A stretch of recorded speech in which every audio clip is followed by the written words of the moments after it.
Bonjour Thomas Negaroff. Bienvenue sur Mistral TV, voilà, pour le festival de l'écrit à l'écran. Donc vous avez fait une lecture musicale. Pourquoi cette lecture? Je sais que vous êtes un spécialiste de l'Amérique. Donc voilà, si vous pouvez nous parler de votre lecture musicale. C'est en fait au départ un livre que j'ai écrit qui s'appelle Little Rock 1957 sur une histoire de ségrégation raciale. Et plutôt que de faire des conférences traditionnelles, on m'a offert la possibilité de présenter un peu différemment ce texte. Et du coup, je l'ai adapté en spectacle, plus qu'une lecture, un vrai spectacle musical.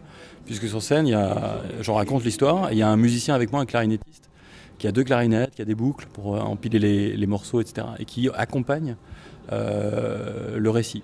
Donc c'est 1 heure vraiment sur scène et on était heureux de le faire hier pour la 2e fois. On l'avait monté à Paris au Théâtre des Mathurins. C'est un peu une reconstruction de l'histoire. On centre sur un personnage parce que c'est plus facile de raconter une histoire dans laquelle on peut se reconnaître quand c'est un personnage qui incarne l'histoire. Alors que dans le livre c'est vraiment 9 élèves noirs qui sont les premiers à entrer au lycée. Donc je raconte l'histoire des 9, là c'est vraiment un seul que je suis. Une fille en l'occurrence, et alors pas que, mais je rentre vraiment là-dedans. Donc c'est vraiment une adaptation. C'est pas une lecture stricto sensu de mon texte, c'est une adaptation pour que ça tienne en 1 heure, une histoire qui dure 400 pages. Donc il y a quand même une volonté de parti pris, de choisir des moments particulièrement émouvants. C'est des instants en particulier qu'on met comme ça en forme. D'accord. Et donc le musicien, quel est son rôle justement? Est-ce que lui, il illustre ce que vous dites? Est-ce qu'il donne peut-être une autre dimension à la lecture? On voulait surtout pas qu'il soit uniquement là pour faire joli. Mais que la musique fasse partie du spectacle en tant que tel. Donc il y a parfois des endroits où la musique accompagne exactement ce que je dis. Par exemple, il joue parfois un cœur qui bat quand il y a de la peur. Mais parfois il joue vraiment des airs de l'époque, parce que c'est aussi une époque très musicale, les années 50, dans le sud des États-Unis, donc on est vraiment dans cette ambiance un peu jazz. Et parfois c'est vraiment la musique qui ouvre un univers. Et parfois on est sur des univers très différents, ce que je raconte, et la musique raconte des histoires différentes parfois, pour troubler, pour créer de la tension. Donc il y a un travail vraiment, c'est pas uniquement illustratif, pas du tout, c'est vraiment ce qu'on voulait éviter, précisément. Alors moi j'ai déjà vu des spectacles justement où c'est une pièce de théâtre et il y a un musicien qui est là, qui est seul, et je me suis rendu compte qu'à un moment donné on oublie le musicien et en fait on l'oublie.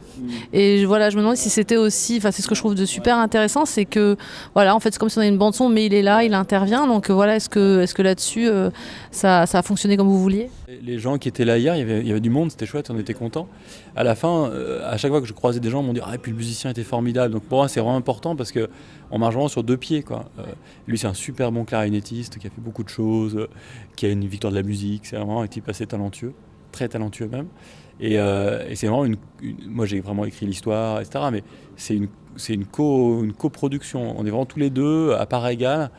Et c'est une histoire d'amitié aussi, donc c'est bien. Et sur scène, on est vraiment... Moi, je suis au centre de la scène, je raconte l'histoire. Lui est sur le côté, mais très près de moi, en fait. Et il y a des endroits où je m'éloigne pour que voilà, on est encore en train de travailler sur la lumière parce que là, c'est encore à minima. Mais je pense qu'avec les lumières, on peut encore plus se jouer sur le couple et sur le duo sur scène. Sur la mise en scène qui est encore mais qui est volontairement très erratique. Il n'y a pas grand-chose en mise en scène. C'est surtout du récit, en fait. Il n'y a même pas d'image. À la fin du spectacle, il y a des images, mais c'est aussi l'objectif de construire ça, quoi. Vous nous conseillez aussi de lire le livre et de venir vous voir. Est-ce que vous avez des projets justement avec cette lecture? Alors malheureusement, je crois que vous êtes une télé locale, et localement, pour l'instant, il n'y a rien. Ouais, mais là, c'est loin. Personnellement, ou même on peut dire à des Dromois qui vont à Paris de venir vous voir, ça peut être aussi sympa. Pour l'instant, on est en train de négocier avec un théâtre parisien pour le faire régulièrement, parce qu'on a aussi besoin de se faire la main. Sinon, on va le faire dans un beau théâtre à Saint-Quentin, dans l'Aisne, donc là c'est vraiment loin d'ici. Mais c'est un très beau théâtre de 400-500 places, donc là on a un peu peur, à la fin du mois de novembre. Et on fera sûrement une représentation aussi à la Maison de la Radio. Pas à la radio, mais dans la Maison de la Radio, parce que je travaille à Radio France, dans les beaux auditoriums de la Maison de la Radio, où là on va pouvoir jouer sur le son extraordinaire, faire des sons enveloppants, des sons qui viennent de partout, et jouer vraiment sur d'autres ambiances.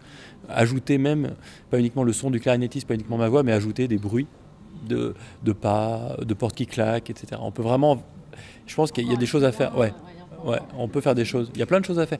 Moi, je suis vraiment un partisan je suis historien, et de raconter l'histoire un peu autrement. Il n'y a pas que le livre, quoi.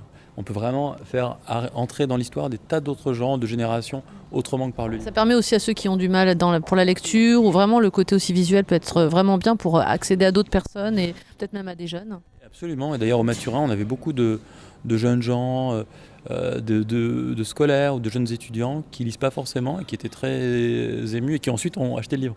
Donc voilà, c'est le but. Merci beaucoup Thomas, et puis bon retour sur Paris. Merci beaucoup à vous.